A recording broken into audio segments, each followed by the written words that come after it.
বৈরী আবহাওয়ার কারণে চট্টগ্রাম সন্দ্বীপ নৌরুটত ব্যাক ধরনের নৌযান চলাচল বন্ধ ঘোষণা করা হয়ে ফলে কার্যত মূল ভূখণ্ডত্বন বিচ্ছিন্ন হয়ে দ্বীপ উপজেলা সন্দ্বীপ।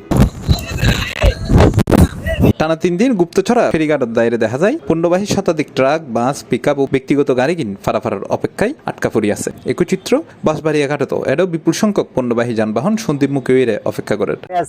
আজকে 4 দিন হয়েছে এখানে, আজকে প্রায় এখানে বসে আছি 2 দিন, মাল আনলোড করে এখানে আইছি। কালকের দিন সারাদিন বসে রয়েছে, আজকে সারাদিন বসে রয়েছে, ফেরি চলতেছে না, যাইতে পারছে না। এখানে একটা টয়লেট নাই, একটা খানার ভালো হোটেল নাই, কিছু নাই, এই যে কষ্টতে আছি। দীর্ঘ সময় ধরে নৌযান চলাচল বন্ধ তাহলে পণ্য পরিবহনত স্থবিরতা দেখা দিয়ে বিশেষ করে দ্রুত নষ্ট হয়ে যায়নি পণ্যগুণ লইয়ে চরম উদ্বেগত আছে ব্যবসায়ী।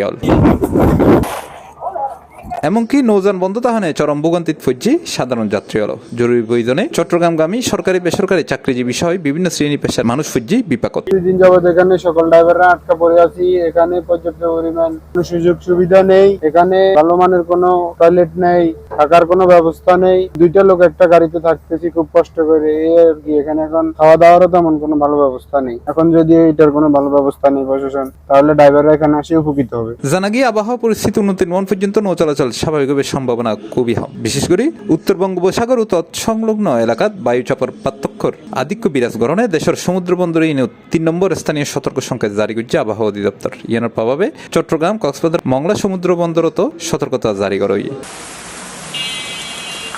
C+ TV, Chittagong.